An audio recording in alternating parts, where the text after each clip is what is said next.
제가 오늘 말씀을 준비하는데요. 전에 제가 들었던 이야기 하나가 한 주 동안 제 머릿속을 떠나지 않는 겁니다. 그 이야기의 내용은 이런데요. 세계 제2차 대전 중에 벤디에르라는 이 사람이 B-17이라는 이 폭격기를 몰고서는 이제 독일에 있는 카셀이라는 그 지역에 폭격을 하려고 비행장에서 출격을 했다는 겁니다.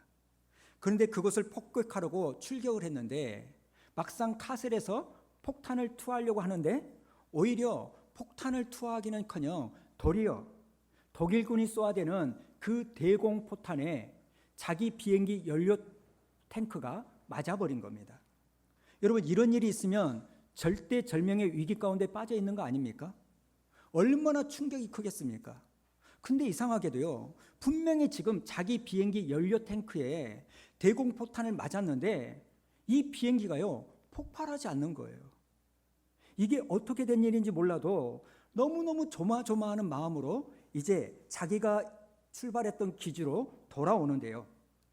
기지에 돌아와서 조사를 해보니까요, 여러분, 그 연료 탱크에 무려 11발의 폭탄이 박혀 있는 겁니다. 아니, 이게 어떻게 가능할까? 이렇게 많은 포탄을 맞았는데 왜 비행기가 터지지 않았을까? 이런 의문을 가지고 조사팀을 만들어서 조사를 했다고 합니다.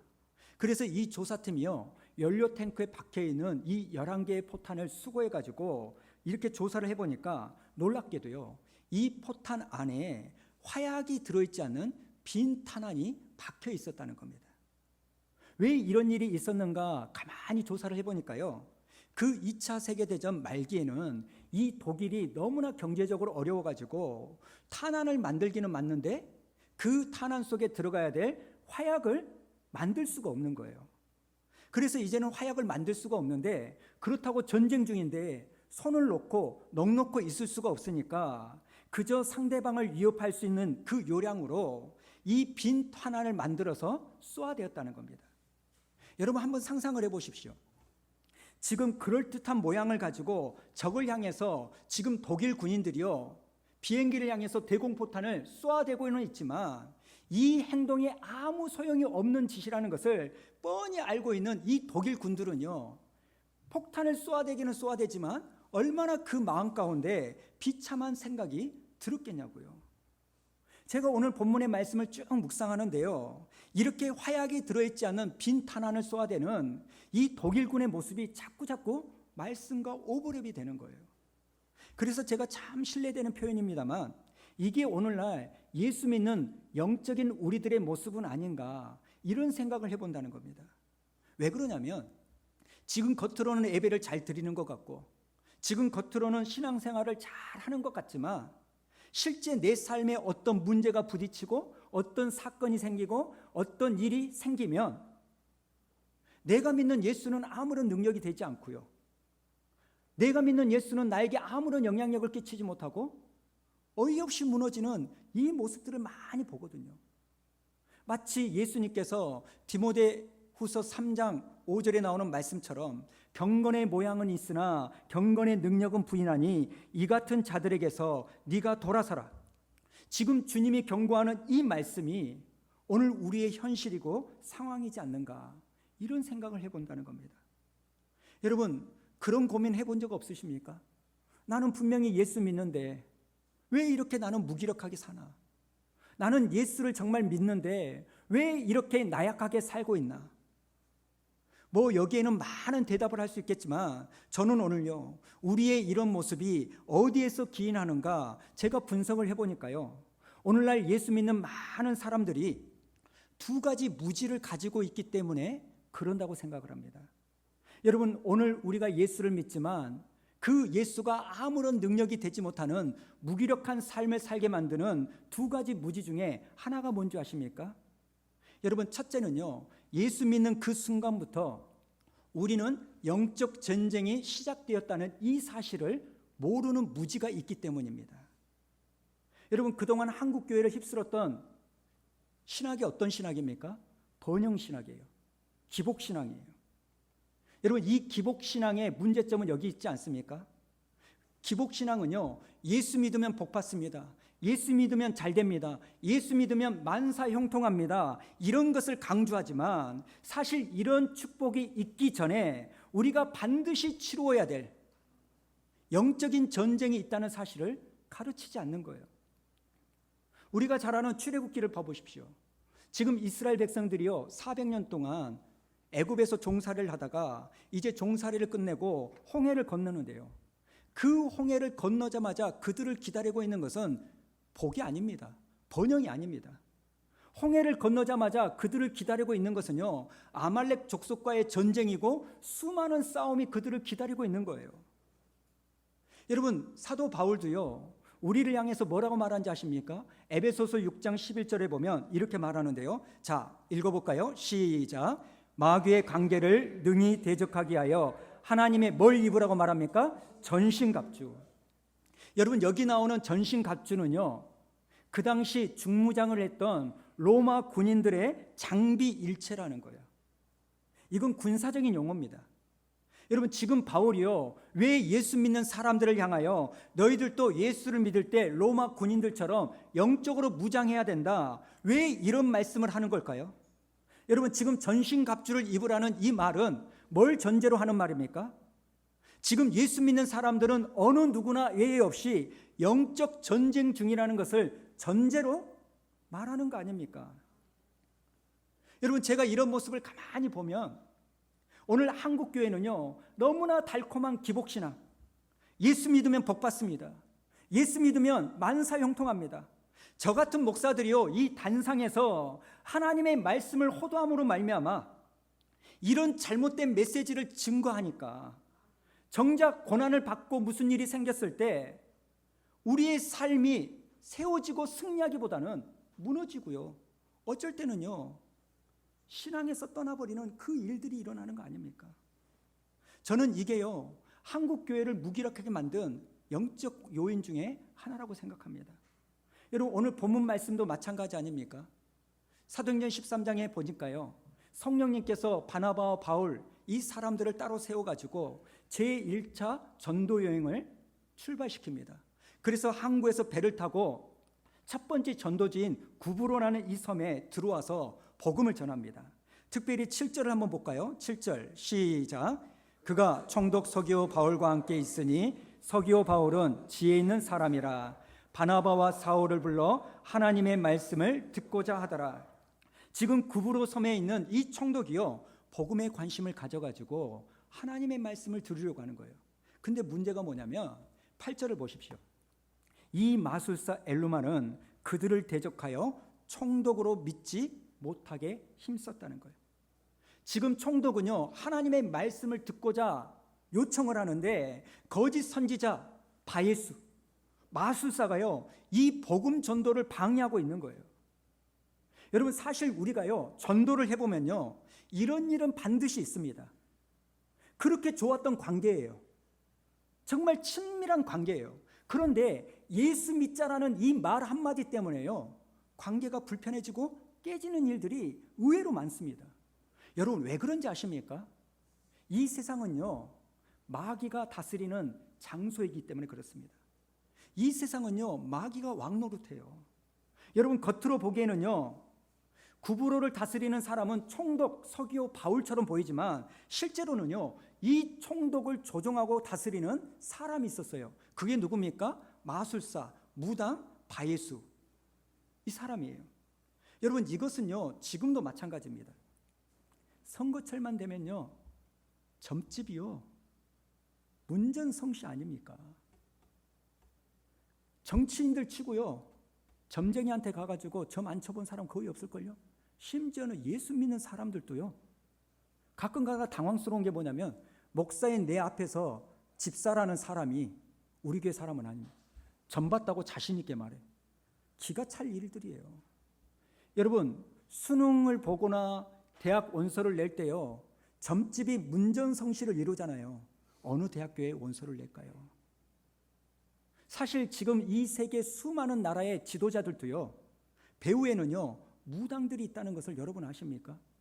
미국의 어느 대통령은요 정책을 결정할 때는요 점성술사에게 점을 쳐가지고 그 점으로 정책을 결정했다는 이 자료도 있는 거예요.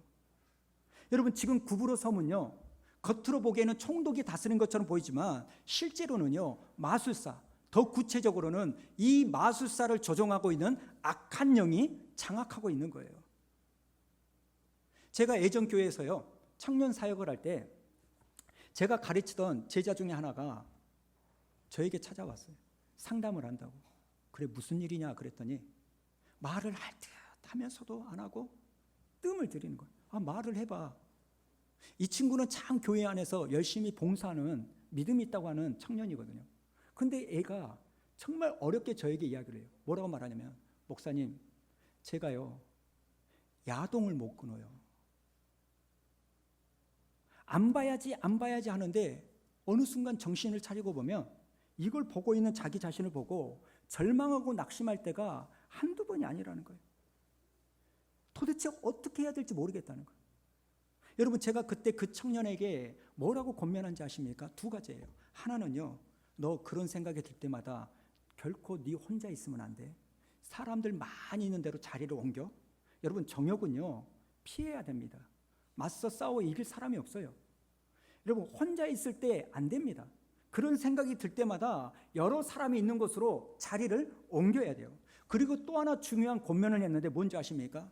너 이런 생각이 들 때마다 네가 외쳐야 돼. 뭘 외쳐야 되는지 아니? 나사렛 예수의 이름으로 명하노니 음란한 생각아 내게서 떠나가라. 이런 선포가 있어야 된다는 거예요. 여러분 왜 제가 그런 조언을 한지 아십니까? 여러분 이 음란은요, 눈에 보이는 환경만의 문제가 아닙니다. 영적인 문제이기도 하다는 사실을 기억하셔야 돼요. 민수기 22장에 보면 이스라엘 백성들이 홍해를 건너고 나서 약속의 땅 가나안 땅으로 광야를 지나가고 있습니다. 그럴 때 모압의 왕이었던 이 발락이라는 왕이 이스라엘 백성들을 저주하게 하여 선지자 발람이라는 선지자를 부릅니다. 그래서 많은 돈을 주고 이 선지자 발람으로 하여금 이스라엘을 저주하게 하는데, 문제가 뭐냐면 발람 선지자가 산 위에서 저주를 하려고 하면 하나님이 그의 입을 딱 막아버리는 거예요. 그래서 저주를 못하고 오히려 축복을 합니다. 이게 몇 번이나 하냐면 무려 3번을 하는 거예요. 그러니까 왕의 입장에서는 화가 나잖아요. 야, 너는 저주하라고 내가 불렀고 돈을 많이 줬는데 왜 저주하지 않고 축복을 하느냐 그랬더니, 아니 하나님이 내 입을 막는데 어떻게 합니까? 대신 이 이스라엘을 무너뜨릴 수 있는 계책 하나를 알려드릴게요. 그게 뭐냐면 이 모압의 여인들을 이스라엘 남자들과 만나게 하십시오. 그러면 행음하게 되어가지고 이 이스라엘은 저절로 무너질 겁니다. 실제로요, 이 이스라엘 남자들이 모압에 있는 여자들을 만나서 행음을 합니다. 그 일로 인하여 하나님이 진노하시는데 무려 연병으로요 24,000명이 그 자리에서 죽어버리는 거예요. 여러분 제가 드리고 싶은 말씀이 뭔지 아십니까? 겉으로 보기에는요 그저 눈에 보이는 환경 때문이에요. 이쁜 여자에게 내 감정이 끌린 것 뿐입니다. 그러나 그 내면에는요 내가 알고도 끊지 못하는 악한 영에게 사로잡혀 있는 중독에 걸려 있는 거예요. 여러분 게임이나 노름, 거짓말이나 사기도 마찬가지입니다. 여러분 나를 사로잡는 영적 어둠의 영이 있다는 사실을 기억하시기 바랍니다. 그렇기 때문에 여러분 우리는요 꼭 기억해야 됩니다. 지금 우리 개인적으로나 교회적으로나 여러분 치열한 영적인 전쟁 중인 걸 아십니까? 그것도요 엄청나게 지금 밀리고 있는 상황이에요. 우리가 이것을 잊지 않는 분별력이 있어야 됩니다. 그리고 또 하나요, 이 영적인 전쟁에 있어서 우리가 알아야 될 게 뭐냐면, 여러분 영적 전쟁을 치르고 있다는 이 사실 자체가요 어떤 의미에서는 축복이라는 사실을 기억하십시오.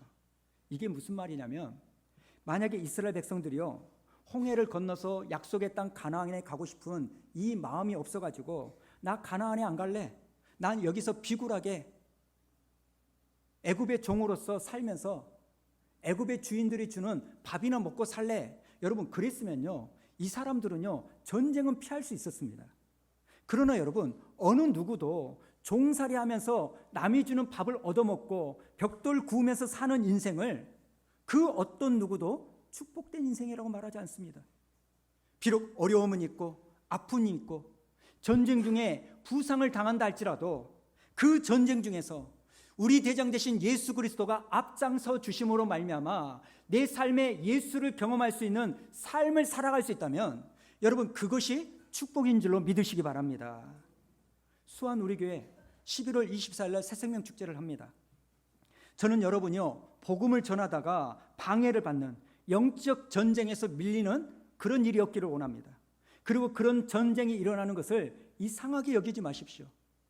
신앙의 믿음에 화약을 집어넣는 총알을 가지고 악한 마귀에게 전쟁을 선포하고 그 전쟁에서 승리하는 저와 여러분 되기를 주님의 이름으로 축복합니다. 그런가 하면 두 번째로 오늘 우리를 나약하게 만드는 무지가요 뭔지 아십니까? 우리가 상대해야 될 주적이 누구인지를 모르는 무지함 때문이라는 거예요.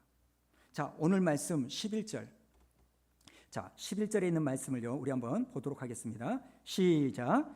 보라, 이제 주의 손이 내 위에 있으니 네가 맹인이 되어 얼마 동안 해를 보지 못하리라 하니 즉시 안개와 어둠이 그를 덮어 인도할 사람을 두루 구하는지라.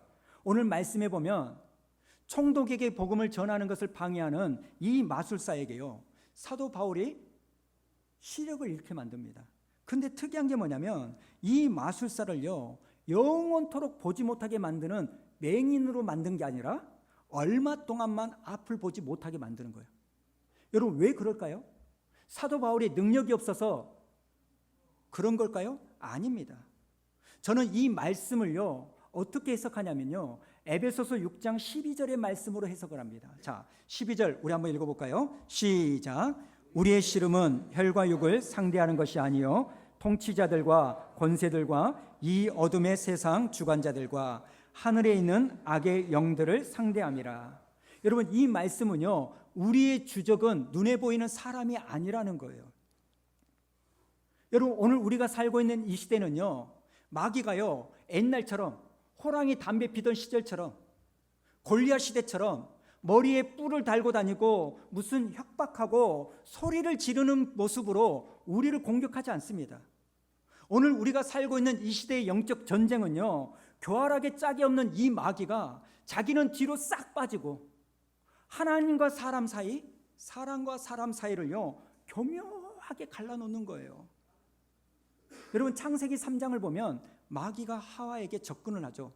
그러면서 한 가지 질문을 던지는데요. 자, 3장 1절 우리 한번 읽어봅니다. 시작.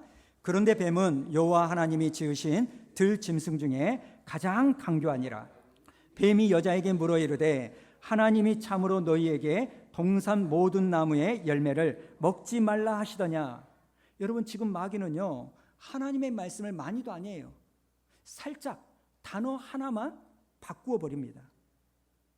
여러분 언제 하나님께서요 아담과 하와에게 동산 모든 나무의 열매를 먹지 말아라 이렇게 말한 적이 있습니까? 안 그럽니다. 우리가 신경 쓰지 않으면요 마귀가 살짝 뭘 바꾸고 있는조차도 알지 못하고 넘어갈 때가 너무너무 많아요. 여러분 그런데요 이런 마귀의 전략은요 지금도 유효하지 않습니까? 얼마나 많은 과정에서 부부간에 부모 자신간에 고부간에 이런 마귀의 이간질에 넘어갑니까? 그렇게까지 등 돌리고 살 이유는 아니거든요. 그렇게까지 싸우고 살 이유는 아니거든요. 그러나 마귀의 이간질에 원수같이 등을 돌리고 보지 않고 남남처럼 사는 거예요. 교회 안에 비극도 이거 아닙니까?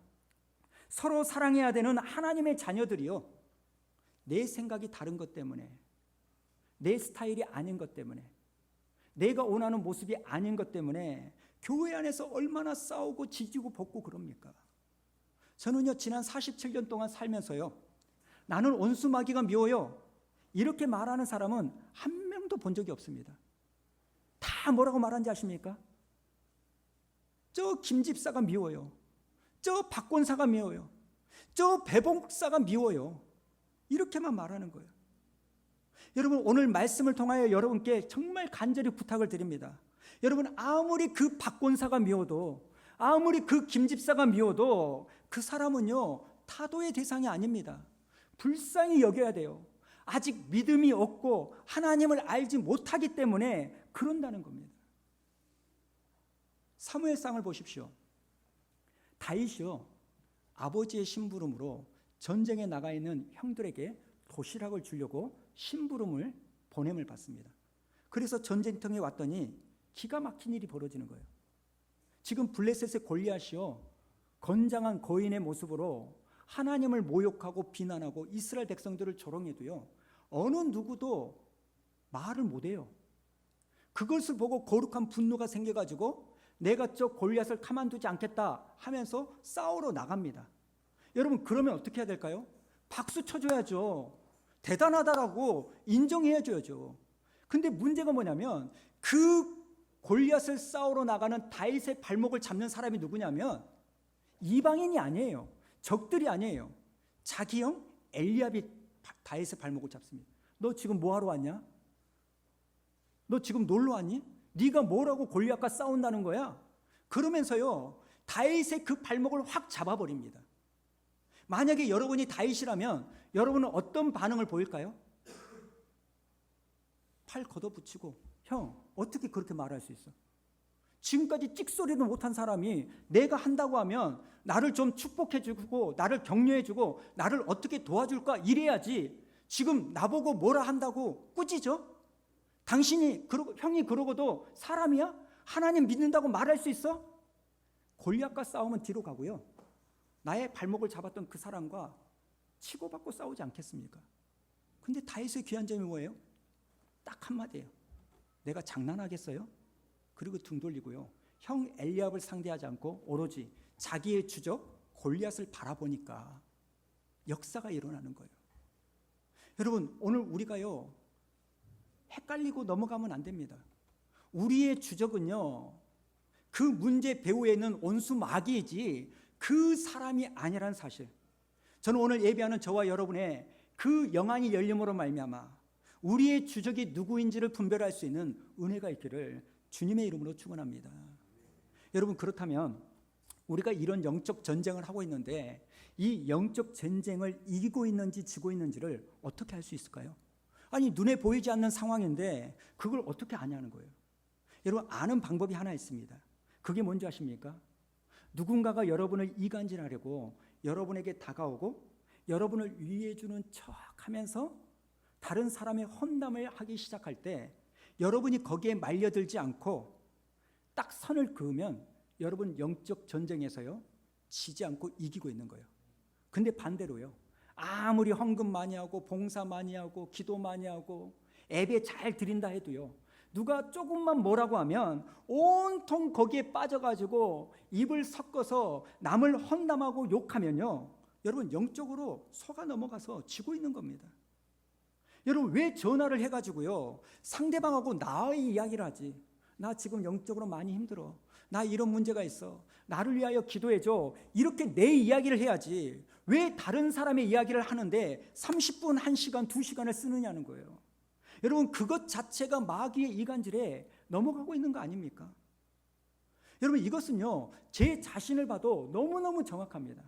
제가 영적으로 긴장하고요 영적 싸움에서 예민하고 승리하는 삶을 살고 있으면요, 어떤 목사가 7개를 범해가지고 어떤 문제를 일으켰다더라, 어떤 목사는 교회 또 몇 억을 해먹었다더라, 이런 이야기가 들릴 때 저는 그 사람을 비판하지 못합니다. 제가 영적으로 긴장할 때는요 그게 하나님의 경고로 들려지거든요. 배 목사 긴장해, 다음은 너일 수 있어, 교회가 작다해서 이런 일 없으려는 법이 없어, 이게 영적으로 제가 이기고 있다는 증거거든요. 근데 여러분, 제가 영적으로 조금만 느슨해져도요 저 역시도 이런 험담하기를요 좋아하는 사람이더라고요.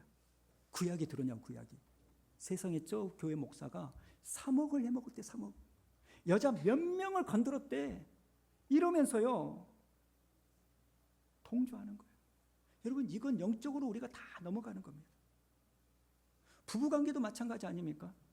어제 저녁에도요 저는 우리 아내한테 그런 이야기 했어요. 여보, 마귀 꼴 보기 싫어서라도 우리 친하게 지내야 돼. 마귀 좋은 일 하면 안 돼. 마귀 좋게 하기 위해서 우리 싸우면 안 돼. 싸워도 빨리 풀어야 돼. 이런 이야기를 해요. 여러분, 고부간의 갈등도 마찬가지 아닙니까? 그 시어머니가 여러분에게 얼마나 큰 고마운 존재입니까? 시어머니가요 그 아들을 낳아주지 않았으면 여러분은요 지금도 처녀로 늙어가고 있을 거예요. 일부 예배 때 이런 이야기를 했더니 아니요, 차라리 처녀가 나아요, 이렇게 말하는 분들도 있는데, 여러분, 저는요 제 장모님한테 정말 고마움을 가지고 있습니다. 왜냐하면 20년 전에 보지도 듣지도 못한 이 초라한 무명의 전도사였어요. 그런데 자기 딸이 전도사하고 결혼한다고 사귄다고 했을 때 여러분, 친척들이요 다 말렸습니다. 목사 전도사는 힘들다, 가난하게 산다, 네 딸 전도사하고 결혼시키면 엄청 고생할 거다.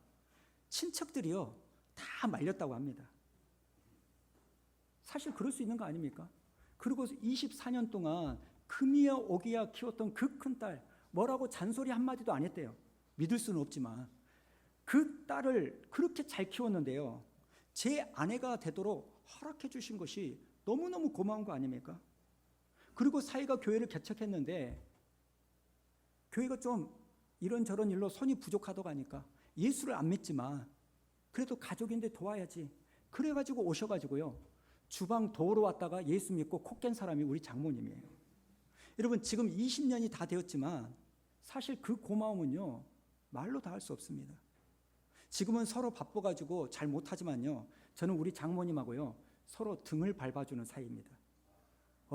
자네 수연이 아빠 이루어서 등이 힘드네, 밟으소. 그러면 저는 올라가고요, 어머니 등 좀 밟아주세요. 무게가 많이 나가야지 이 애들은 느낌이 안 와요. 그런 관계예요. 여러분, 그런 고마운 관계가 돼요. 그런데 오늘날 우리의 가정을 보십시오. 하나님께서 그렇게 살라고 허락하신 가정이 아닌데 오늘 우리의 가정은 무슨 일이 일어날까요? 여러분, 분명히 말씀드립니다. 어떤 상황에서도 사람은 우리의 적이 아닙니다. 마귀의 이간질에 놀아나는 불쌍한 사람일 뿐입니다. 그래서 그들을 위하여 품고 기도하셔야 돼요. 여러분, 저는 하나님 앞에 간절히 기도하는 제목 하나가 있습니다. 그게 뭔지 아십니까? 무슨 일이 있어도 하나님, 제가 우리 성도들 미워하지 않게 해주옵소서. 아무리 누가 나를 모함하고 비난하고 짓밟아도 이를 악물고 기도해요. 하나님, 제가 절대로 우리 성도들을 미워하는 이런 마음을 품지 않게 해주세요. 여러분, 제가 이런 마음을 갖는다고 할 때 여러분, 목사니까 당연히 그래야지, 아닙니다. 목사도 사람이고요, 찌르면 아프거든요. 제가 지금 주님 앞에 정직하게 고백하면요, 저는 우리 교회 성도들 미워하는 사람 없습니다. 우리 교회를 떠난 분들도 미워하지 않습니다. 이것은요 제 인격이 훌륭해서가 아니에요. 제가 그만큼 절박하게 하나님 앞에 기도하기 때문이에요. 하나님, 차라리 내 성향이 자책하는 그런 성향이 될지라도, 남들이 보기에는 자꾸 쪼다같이 보인다 할지라도 차라리 그래서 남을 미워하지 않는 이 목사가 되게 해 주옵소서. 저는 오늘 성령님께서요 우리를 궁휼히 여겨주심으로 말미암아 누가 우리의 대적인지를 분별할 수 있는 영안이 열리는 은혜가 있기를 축원합니다. 오늘 말씀을 좀 마무리하면서요, 자, 그렇다면 우리가 이런 영적인 방해와 문제가 있을 때 그것을 뚫고 나갈 수 있는 힘이 어디서 생기냐는 거예요. 내가 이거에 대한 무지함 때문에 이렇게 나약하게 살았다면, 그러면 나약하게 살지 않기 위해서는 어떻게 해야 되느냐? 오늘 말씀해 보니까요 2가지가 나오는데요, 첫 번째는요 담대함을 가져야 됩니다. 오늘 본문 9절을 한번 볼까요? 자, 9절 우리 한번 읽어봅니다. 시작. 바울이라고 하는 사울이 성령이 충만하여 그를 주목하고. 여러분, 여기에서 주목했다라는 이 말은요 노려봤다, 째려봤다는 거예요. 여러분, 사실 오늘 본문의 말씀을 가만히 봐보십시오. 여기 노려보고 있는 거짓 선지자 마술사는요 구브로 섬을 다스리는 총독도요 함부로 할 수 없는 엄청난 권력자예요. 반면에 이 바울은요 그저 복음을 전하기 위하여 잠시 구브로 섬을 들렸던 나그네일 뿐입니다. 여러분, 그 권력자 마술사와 바울과 싸우면 누가 이길까요? 게임이 안 되죠. 그럼에도 불구하고 사도 바울은요 쫄지 않고 담대하게 예수 그리스도의 이름으로 꾸짖고 선포했을 때 역사가 일어나는 거예요.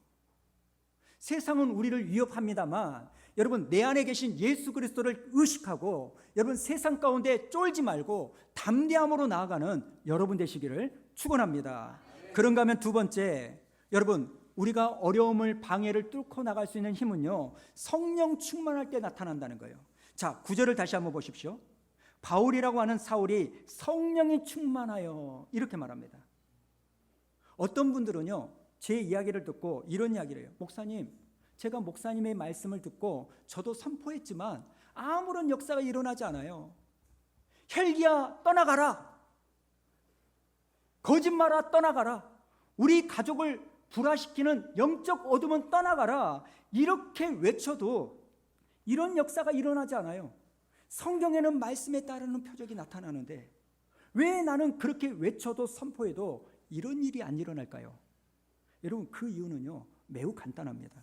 그것은요 사도 바울의 겉모습만을 따라하려고 했기 때문에. 여러분, 영적 전쟁은요 소리 지른다고 되는 게 아닙니다. 성령 충만한 속모습을 따라가야 돼요. 여러분, 그게 무슨 말이냐면 9절을 다시 보십시오. 지금 사도 바울이요 성령이 충만했다 이렇게 말하지만 이 성령 충만하다라고 말하기 전에 성경은 사울을 가리켜서 뭐라고 말하는지 아십니까? 바울이라고 하는 사울이 이렇게 말합니다. 여러분, 이 9절의 말씀을 기점으로 사도행전에요 더 이상 사울이라는 단어는 안 나오고 바울이라는 이름이 등장해요. 여기서 사울이라는 말은요 크다 이런 뜻을 가지고 있는데 바울은 무슨 뜻이냐면 작다 이런 뜻을 가진 로마식 이름이에요. 여러분, 무슨 의미일까요? 사울은요 자기를 크게 여길 때는 성령이 충만할 수 없었습니다. 하지만 자신이 크다는 이 어리석은 생각을 내려놓고 하나님 앞에서 나는 티끌보다 작은 인생입니다 라고 깨달았을 때 그때서야 그의 인생을 성령님이 주도권을 잡고 일하기 시작한다는 거예요.